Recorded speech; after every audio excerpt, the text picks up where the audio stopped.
건강한 흙과 풍성한 수확, 칼슘과 유황 따로따로 주는 번거로움을 없앤 칼슘 유황 비료는 생산성과 당도, 향, 저장성은 높이고 각종 병충해 예방에 효과적입니다. 토양에 생명력을 넣어주는 뿌리생은 천연 유기산이 함유되어 뿌리 생육을 촉진하고 각종 병해균과 연작 피해를 줄여줍니다. 남해화학 칼슘 유황 비료와 뿌리생. 이젠 선택이 아닌 필수입니다. 여러분 안녕하십니까? NBS 뉴스 24입니다. 신축년 새해가 밝았지만 한 달여 남은 설 명절을 준비하는 농민들의 가슴은 헛헛하기만 합니다. 네, 추운 날씨만큼이나 농축산물 소비도 얼어붙었기 때문인데요.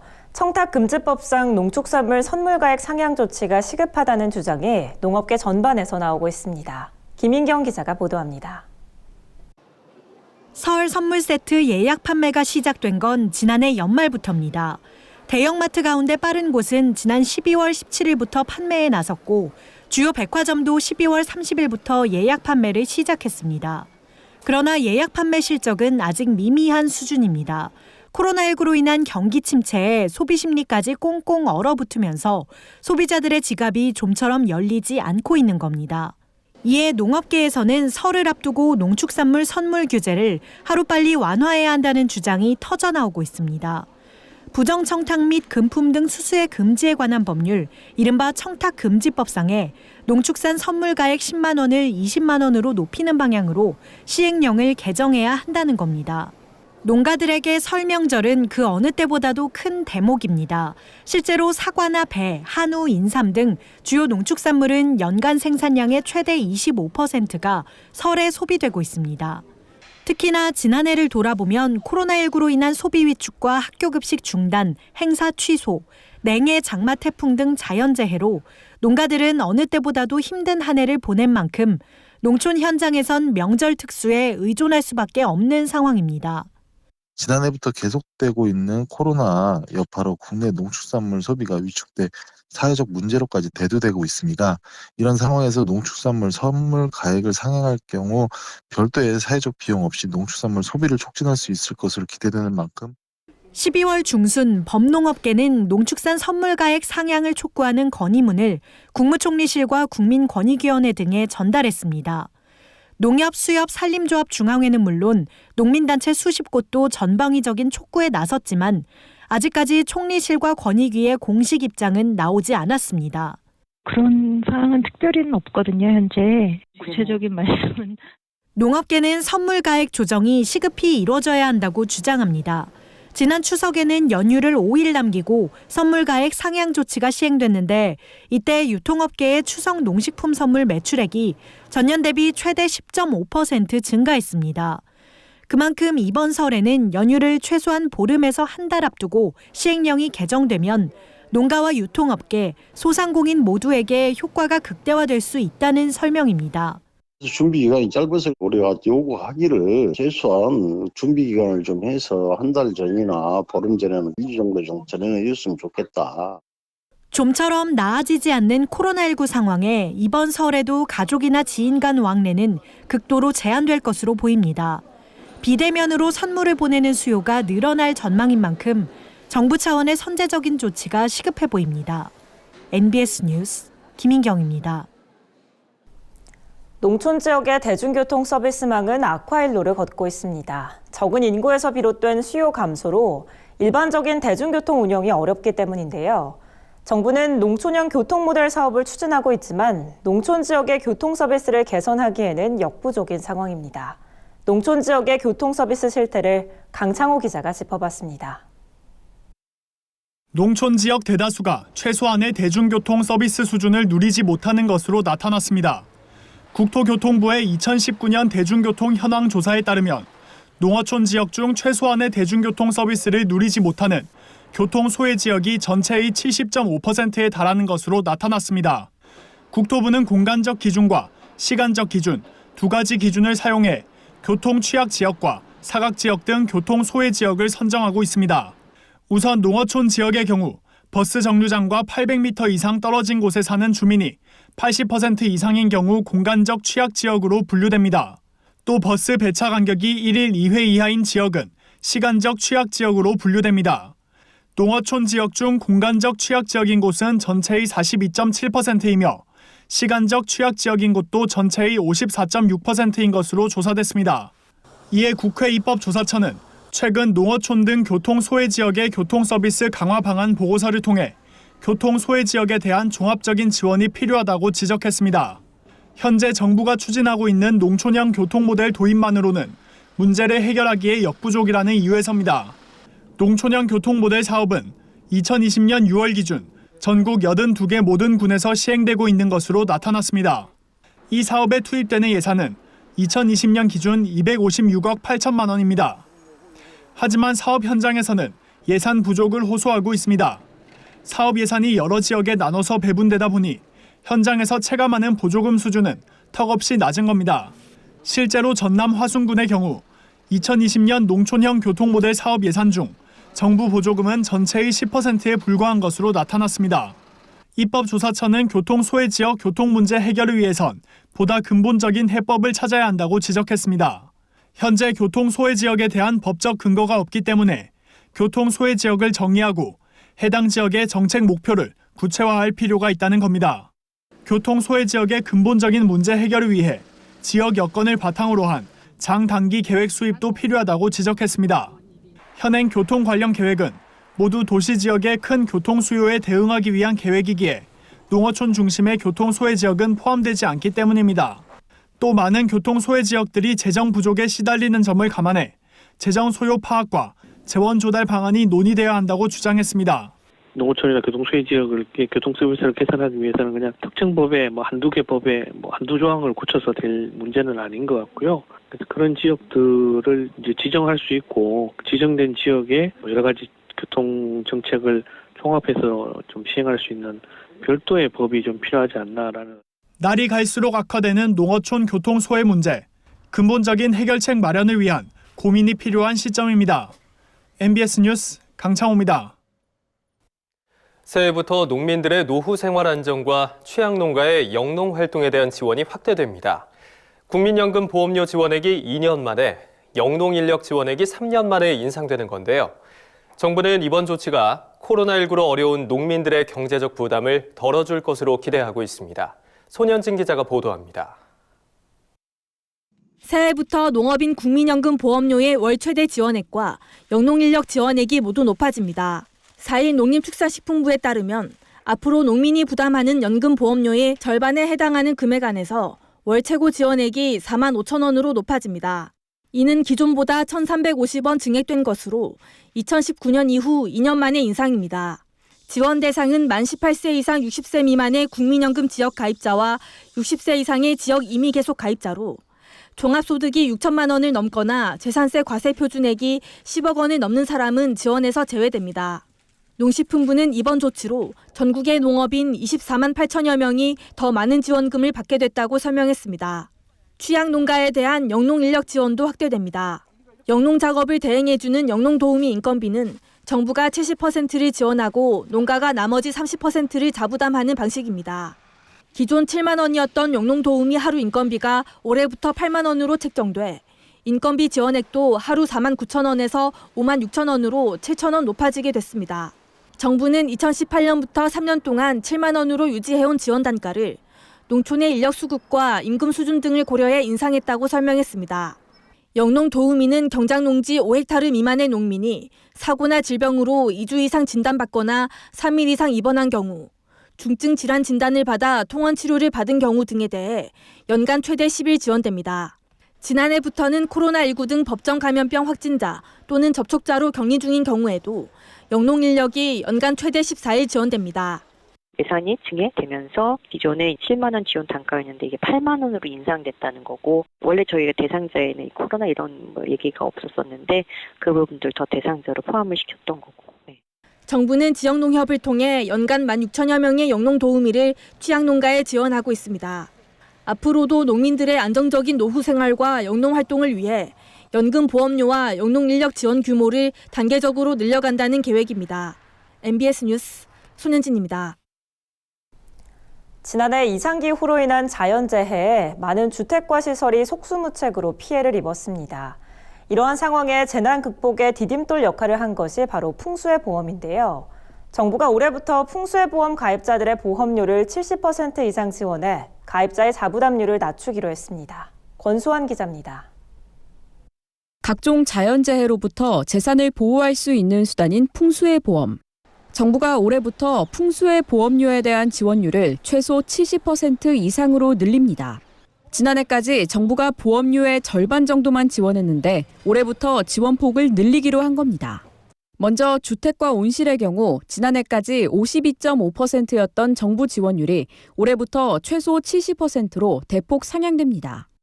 소상공인 가입자를 대상으로도 최소 70%까지 정부가 보험료를 지원하고 풍수의 취약 지역을 대상으로는 최소 87%의 보험료가 지원됩니다.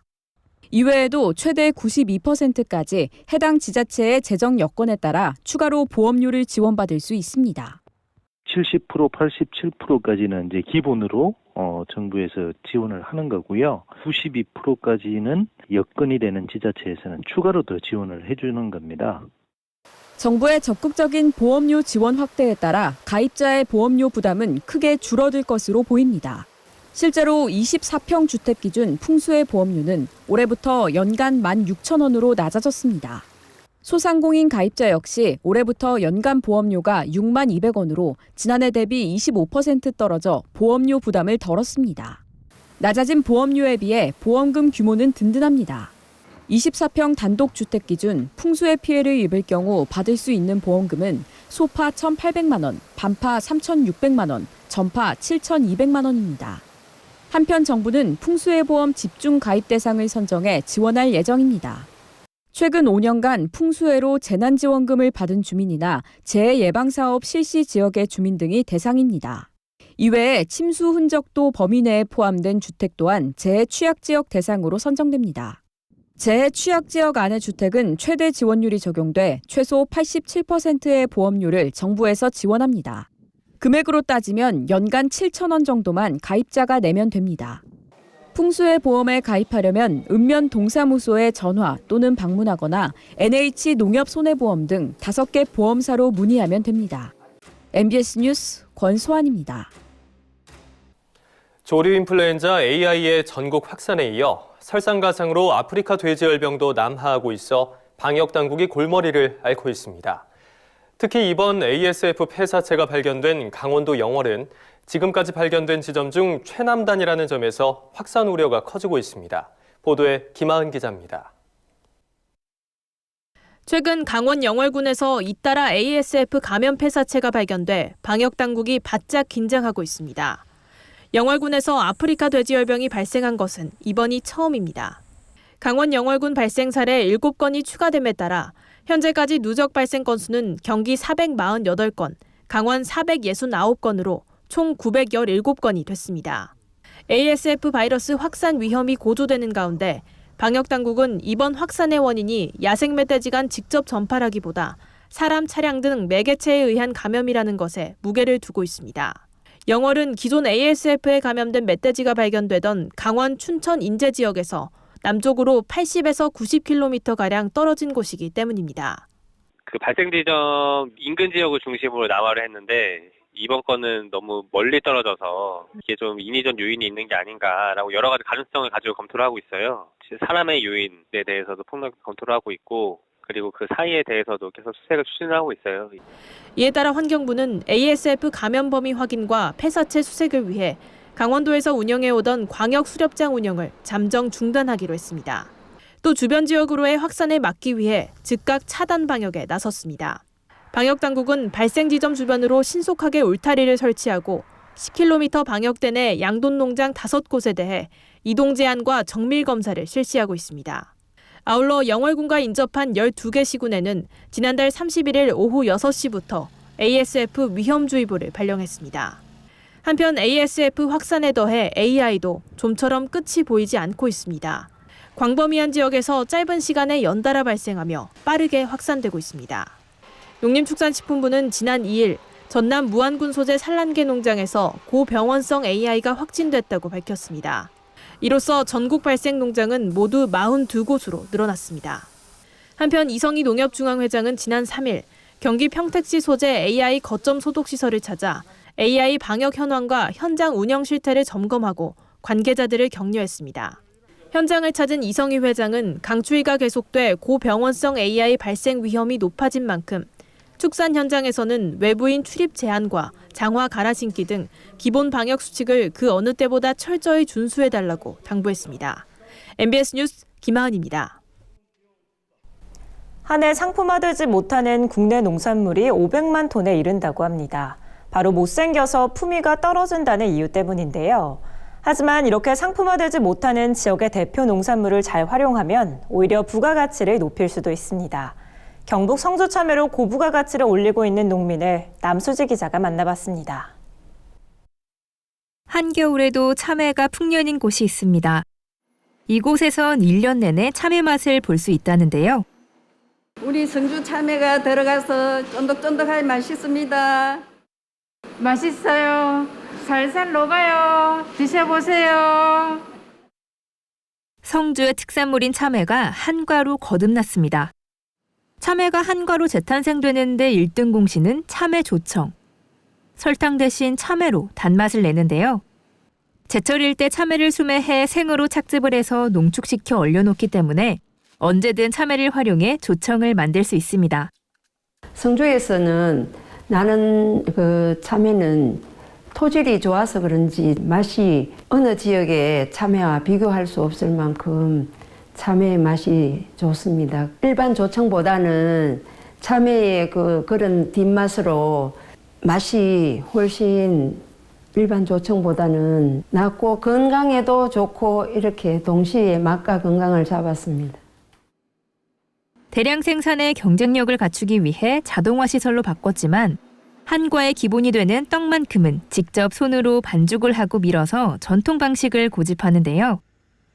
이렇게 해야 쫄깃한 식감과 함께 속이 비지 않고 촘촘해지기 때문에 도용구 대표가 가장 신경 쓰는 작업입니다.